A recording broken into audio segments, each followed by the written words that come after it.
Welcome to the Healing Pod. I'm Megan, a licensed clinical psychologist. And I'm Jessica, a licensed clinical social worker, and this is our journey of navigating anxiety as we learn to take up space and create an environment where we feel that we can belong. Join us together as we learn not just to survive, but to thrive in our anxious brains. This podcast is intended for educational and informational purposes only. It is not a substitute for professional therapy or medical advice. If you are experiencing any mental health concerns, please seek support from a qualified mental health professional or healthcare provider. Remember, your mental health is important, and seeking personalized professional help is key to your well-being. Welcome to our very first episode. We are excited to have you here with us as we go through all that anxiety is and how we got here today. Which is a lot of anxiety, but hopefully we'll have some fun actually exploring it. We wanted to start with just kind of an introduction to anxiety, something we're very familiar with, as I'm sure many of you are joining us on this journey. Yes, we are excited to unpack everything that we deal with every single day as mental health professionals ourselves, as well as just in our own personal daily lives. I don't know about Megan, but I know that for me, anxiety is almost like a backpack that I carry, and I have it with me from the moment I wake up until usually about the time I go to bed. Mhm. And it likes to sneak in there too when you are asleep. So you just kind of lie awake staring at the ceiling, ruminating over all of the things that make absolutely no sense to be thinking of at 4 in the morning. Yes. We all know this well. Way too well. Mhm. So I guess our first question really just is, what is anxiety? What are we looking at here? Jess, Yeah. how do you usually explain this? Oh, okay. So, for what I look at when I explain what anxiety is it is the alarm bell in our brain to keep us alive. And unfortunately, if anxiety gets a little bit too comfortable and we forget the signs of what exactly it is alarming at, then that anxiety starts to alert at every single thing that is slightly uncomfortable versus immediate danger that's right in front of you that needs to tell your brain, hey, it's time to move and keep me alive. So now everything is scary in this big world, and it's a lot easier to start masking, right? To cover up our Mhm. face so that we don't have to engage in the scary. Mhm. It's almost like when you have one of those big floodlights and the sensitivity is so low, every single leaf that blows gently across your driveway lights up everything, and you're on high alert for what is coming to attack me. And it is just a leaf. And we can see it's just a leaf, but you feel that bright light and you feel everything on edge. So even though you know it, pulling yourself back down is a lot. And what if that leaf is going to be the end of us? It could be. It could be monster leaf attacking us all. Yes. Listen, I'm way north, so we get a lot of leaves here. I'm not sure how you are in Florida. I don't know if you have the leaves that fall. We get lots of leaves, but they're not as big and bright and beautiful. They're That's just true. That's either true. green or dead. We're just gonna have to get you up here in the fall. That's what it is, to show you the pretty Yes, side of the leaves. So I'm yeah, there's excited for it. that. I know. Yeah, there's that space between having this alarm system that lets you know there's something safety at risk here. There's something you need to pay attention to, and having the alarm system that stops you from being able to pay attention. It stops you from being able to function. It stops you from being able to do what you really want to do in your life, to have safe risks, to try something new, because it is constantly blaring and telling you run, hide, don't show, don't be, don't exist, just stay still until everything that could be dangerous is gone. Yes, exactly. I know for me, my natural reaction is to kind of go into fight mode. So if Mhm. my anxiety kicks in, I am moody, I'm easily agitated, and I'm ready to fight anybody who kind of steps into my boundaries so that I don't have to face what it is that I'm anxious about. Mhm. And I do a lot of the caregiving, the fawning, the protective. I wanna put out everything that might possibly potentially turn into a fire or might just be slightly uncomfortable for anyone else because if they have to deal with that, then I have to deal with that, and if I'm anxious enough, I don't want to deal with that. So we're just gonna make all the problems go away, and we're gonna make everyone happy, and that is impossible and exhausting. There's just too many. There's too many things to look at to try to balance it all. You are not coffee. No, I'm not coffee. I should not have coffee. Drinking coffee makes me wanna take away or take over the world, so I stick with tea. Tea is my happy place.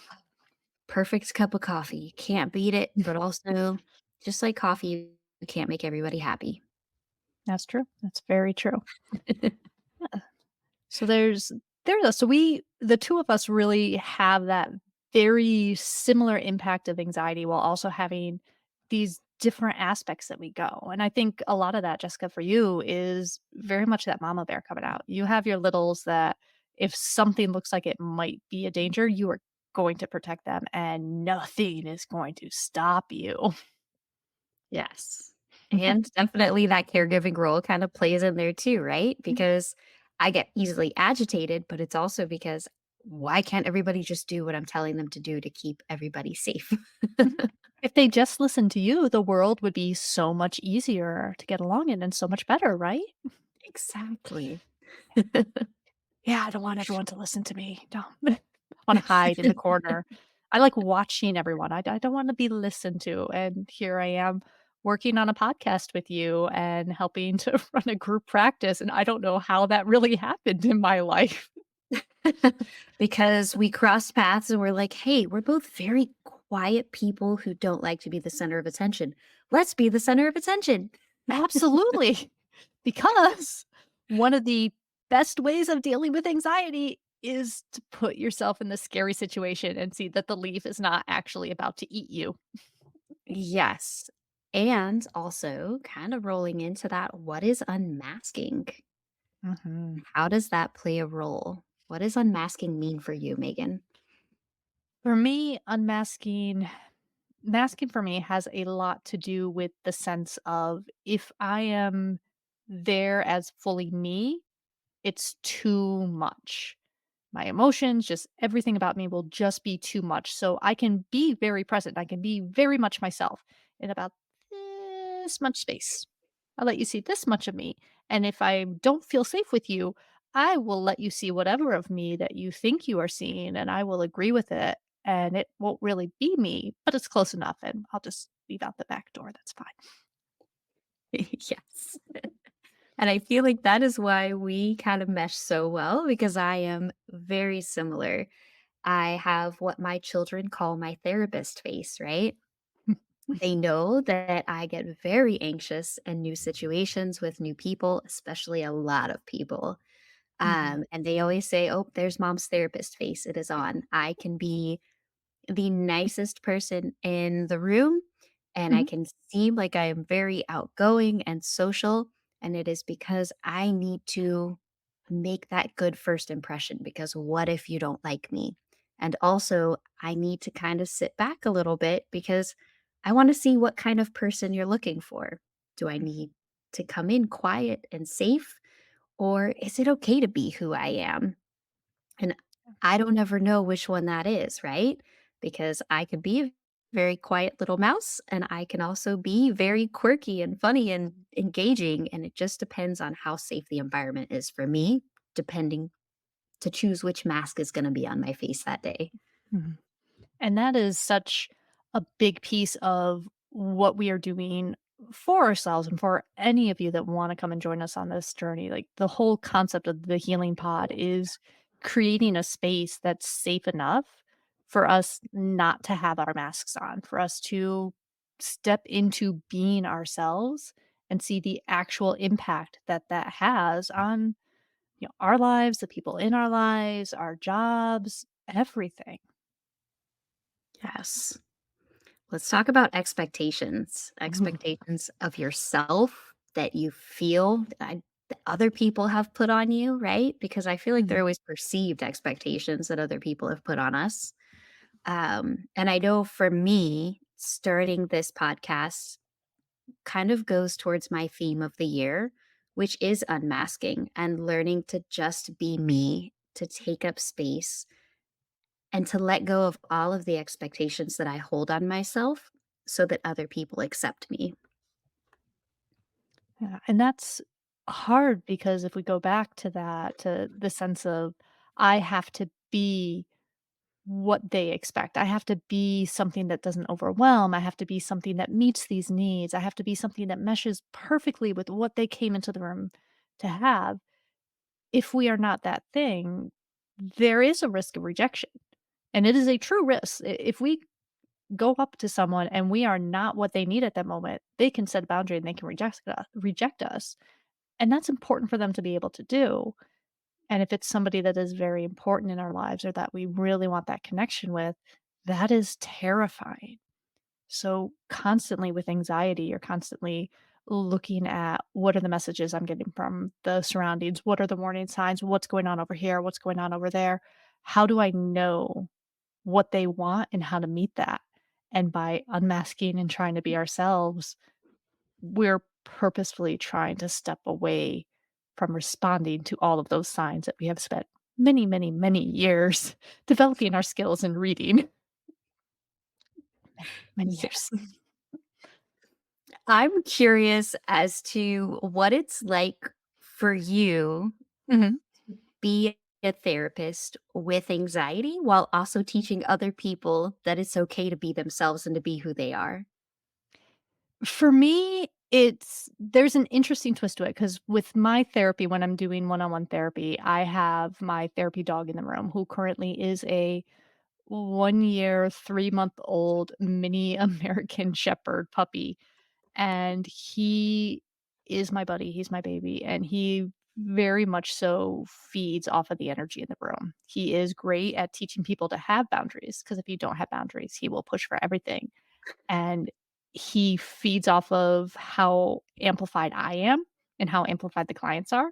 So if I can't regulate myself and use my skills and calm myself down in session, I then have to literally take a time out to get the puppy calmed down. So it's that great sense of, okay, all of us in this room need to come back and say, what is going on? What are we putting into this? And can we tell what we are putting into the environment and how it's affecting everyone? So there's a lot of that nice little chi external code that I have there. And there is a lot of going back to that caregiver role. It is so much easier for me to be that cheerleader, to be that caregiver, to say, no, absolutely, I can accept whatever you show me. I can take it. I have the skills. I have the training. I have the thing. I can throw everything that you can do, but you might not be able to accept me. And what do we do with that? Mhm. Exactly. Yeah. What do you need to with that? And I want to say that I think that is my strength and my superpower with being a therapist Mhm. is in every other aspect of my life. I cannot be who I am for fear of rejection.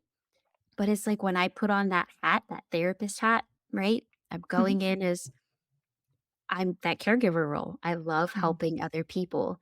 And if seeing how fallible I am helps somebody else, I am the most open, outgoing person Mhm. when I'm doing therapy Mhm. because seeing me mess up is going to help you and show you that it's okay to mess up. But also let me maintain my perfectionism outside of this, which again comes back to my goal of dropping those expectations and being who I am this year. I think we can do about 5 episodes on perfectionism when we get around to that point. That's such a big one. It really is. But first, we'll have to take 20 takes. That's not allowed. We get 2 max, 2 max. Yeah, like, there is that space where, the mistakes that we allow ourselves to make openly in session, or at least the mistakes I allow myself to make openly in session, are such a different creature than the narration that goes in my head after a rough session of, "You messed this up. You should have noticed this point. You could have done this better. You could have done this better." Like, there is such a different space of, "Whoops, I just dumped my tea all over my desk and the floor. okay, I'm human. We're gonna, oh, look, my dog just chewed up the stress ball. I guess he's stressed too. That literally happened today. So there's such a difference between the mistakes that I can laugh and celebrate and bring into, and am I a good clinician? I've only been doing this like maybe almost 13 years now. Do I know anything at all? Am I just faking it really, really well? Am I believing my own mask? Like, there is definitely that aspect, which you're laughing at, so I know you get that too. Yes, 100%, and even more the fact that Kirby chewed up your stress ball because Ryder chewed up mine in the car today. And Ryder is my 2-year-old for those that don't know. Toddlers and puppies really are very similar, I'm just saying. Yes, shared brain and the anxiety that went with it. Mhm. I was like, it wasn't, "Oh my gosh, Ryder, why would you do that?" It was, "Why in the world would you give a stress ball to a 2-year-old?" What really did you expect? Yes. I don't That like. perfectionism was there. Yeah. And it's just like, "Okay, I'll roll with it. That's kid chewed up a stress ball, dog chewed up a stress ball. We can fix that. That's easy." And there I think a lot of that has to do with where we place those things. So if it's, all right, the puppy grabbed a stress ball and chewed it up. Okay, Ryder managed to, you gave him a stress ball to entertain him, whatever. He chewed it up. That is such a different locus of origin than my skill was wrong for you. My attempt to help you miss the mark. My attempt to connect with you didn't form a connection. Like that is such a more personal and deep who I am is attached to it, which spikes so much anxiety for. Yes. When your entire being is surrounded in how good of a caregiver are you? Mhm. Mhm. And Can you there's a meet track everybody with that. else's needs? Yes. And if you don't meet everyone else's needs, there's absolutely nothing else about you that's worth it. There's only that one piece at that one time. Even Mhm. though logically and cognitively, and if we sit in our head the whole time, we know there's so much more to humans. Like we know there's so much more of us than this caregiver role at that second. But for that second with anxiety, it's amplified and that's all that exists. I did this one thing wrong, so I am wrong. Yes. And we need to step into how do we meet our needs as anxious Mm. people who like to take care of others? A lot of tea. A lot of tea, A a lot lot of of tea. coffee on my ends. Mhm. Which actually both of them are good. I don't, do you like yours hot or iced? Hots. Yeah. I don't care the temperature. I always want hot drink because it's soothing and it feels warm. And they actually did some study. I had to look it up. I forget what it is. Like it gives you a physiological sense of close human contact as well. So Oh, yeah, so it tricks your brain with that. So just holding on to warm cups, it feels like you're holding yes. someone's hand, and that's kind of nice. It's So almost like the there's iced water activating the vagus nerve. yeah, yeah. It is. So, yeah, so there's little tricks, and I mean, if any of you are in therapy, you will probably see your therapist take a nice slow sip of whatever their drink of preference is as they gather their thoughts. Take that nice, slow, deep breath. I'm, working with the puppy dog. It's fun because if you pet him on his head, he wants to jump up and he wants to look at you and he wants to see what you're doing. So if you pet him down on his chest, he's like, okay, I'm supposed to sit. I'm supposed to calm down. So even just the different, how do you sit? How do you move? Are you comfortable? The things that you can kind of subtly do when you notice yourself amping up in session are useful. And then we have all of the external session ones. But what are your in session tricks first? I want to know yours. So mine's a little bit different. I don't have a Kirby in office with me. I have horses. Mhm. Um, so for that, it's usually when I see that if I feel myself, like I am really good at tuning into how am I feeling during a session because it usually translates onto somebody else or transfers onto somebody else. Um, so my go-to is to go straight up to my horse every time, and I grab their cheeks. And I don't know if it's Mm. because they're so soft or what, but I gently grab their cheeks. And that is kind of like a, and they breathe, they take a deep breath, and it helps me take a breath. And then usually my client will follow suit and they will grab their cheeks and they will take a deep breath. So then we are all kind of centered. And that's why horses are Mm. so magical because we They just learn to breathe together. are. Mhm. They are, and the weather's gonna turn nice soon, so I'll actually be able to get back outside and get to work with my horses too and everyone. I'm so excited. But yeah, Yeah. like that's and it does. It helps so much to give that in actual time and actual moment. This is me reconnecting with something. This is me calming down, Hmm. which is nice. Yes, and wiggling your toes. Like sometimes it's just I don't know. take your shoes off if you Mhm, can, or, plant your feet solid on the ground and just feel your feet move beneath you because then it mhm, takes you out of your head and focusing on what is happening in my mhm. body. Yeah. I always love when I have the clients that are, like, really anxious. It's finding your toes without wiggling them. So if you're standing nice and solid on the ground, you can't wiggle them because that's cheating. You have to find your big toe, and then you have to find your little toe, and then you have to try to differentiate the 3 toes in the middle because those are hard because our brain wants to clump them all together, right? Mhm. Like, you can find the big one. You're like, "Okay, okay, it's on the ground, it's nice and solid." You can find the little one. It's usually touching up against something, it's rubbing, it's not really as solid on the ground. Those 3 middle one as individual toes, as things that add to your connection to the ground, that add to your stability, that add to everything about you standing there, and to actually take that time to find them. So I got 2 now, still trying to find the 3rd. I'm going to add into my quirk here. Oh, you guys get to learn something weird about me. Mm. My middle toe is longer than all of my other toes. I have like little monkey toes. It's weird. I have ugly feet. Better for climbing trees. I'm just saying, I can pick things up with my toes. I can Nice. feel that middle toe before any of the other ones if I do what you said. Yeah. But it does help because it's things you don't think about that when you reconnect to, your brain goes, "Oh, yeah, I have a body." It's like the fact that you can m most people can see their nose. I'm not gonna say everyone 'cause, someone's gonna pop up and say, "I can't actually see mine." I'm like, "Well, you have a great nose." I was like, "You should look at it more often." I don't know. But most people can see their nose. It's right on that just bottom edge of your perception. And your Mm, brain gets that input constantly, so it ignores it to save energy. It's like when your computer puts some of the tabs to sleep in order to keep itself running without just driving itself crazy all the time. Your brain does that too.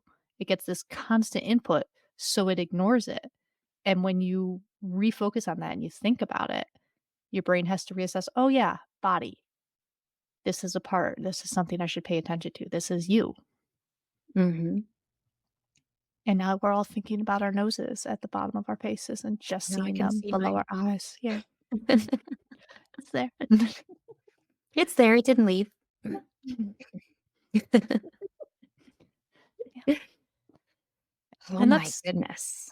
no, but I think that's the biggest part with getting out of that moment is getting out of our headspace and coming back to where are we? Are we safe? Is the leaf eating us? Is the horse a big, scary, fire-breathing dragon, or are they just by making their horsey noises? Where are we actually at right now? What do we need? Yes, and I know what you guys are thinking. I've tried this, I've done all of the skills, I've Mhm. learned all this, I've done years of therapy, and I'm still anxious. Mhm.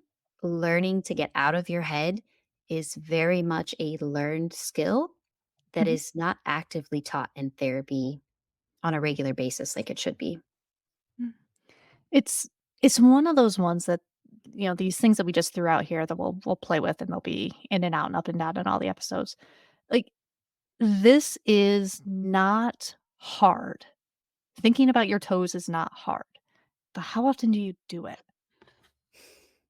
Feeling yourself breathe, taking a deep breath is not hard, but do you do it? Do you practice it? Do you do it when you need to do it? Do you know when you need to do it? Do you know right before you really, really, really need to do it and it's too late to do it? And how do we get those into that space?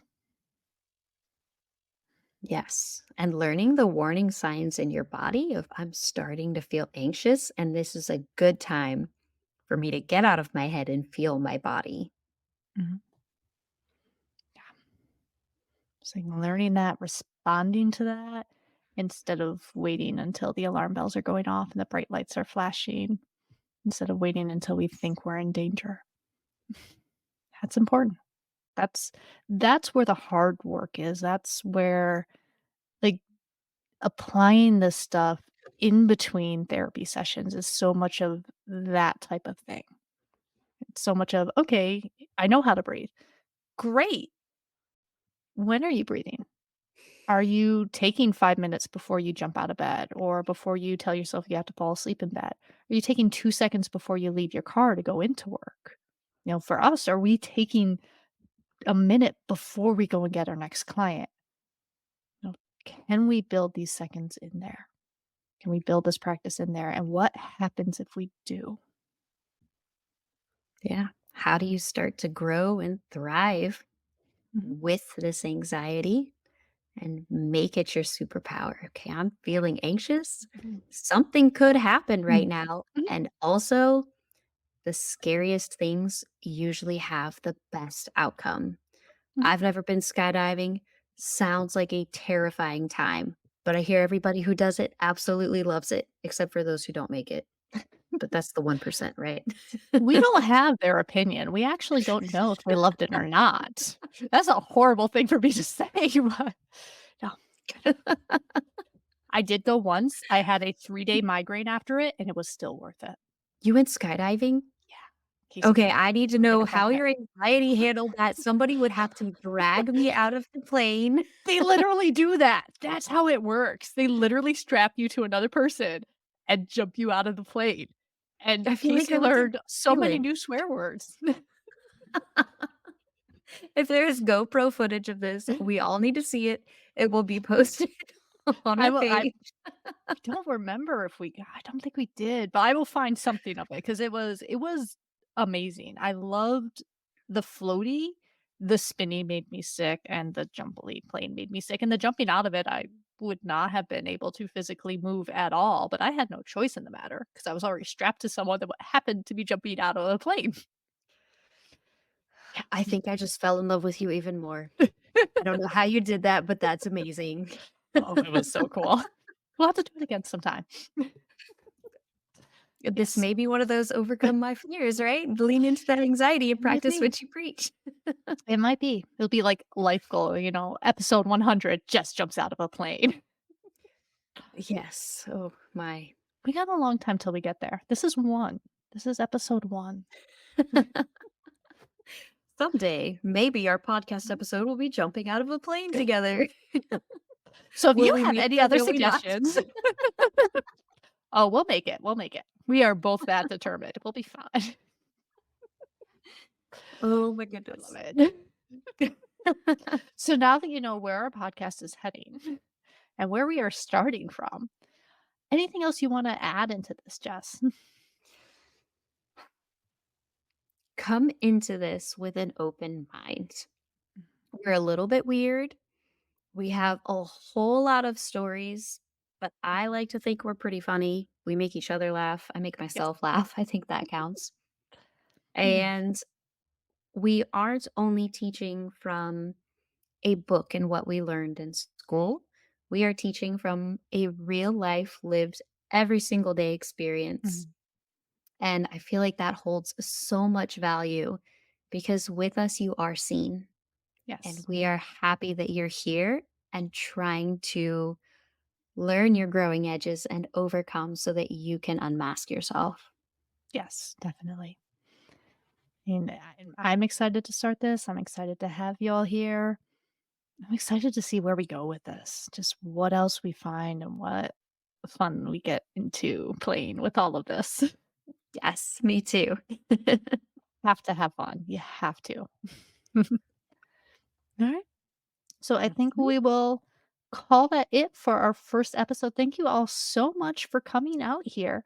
Just where are we at online? You set up all the beautiful pages. Where are we at?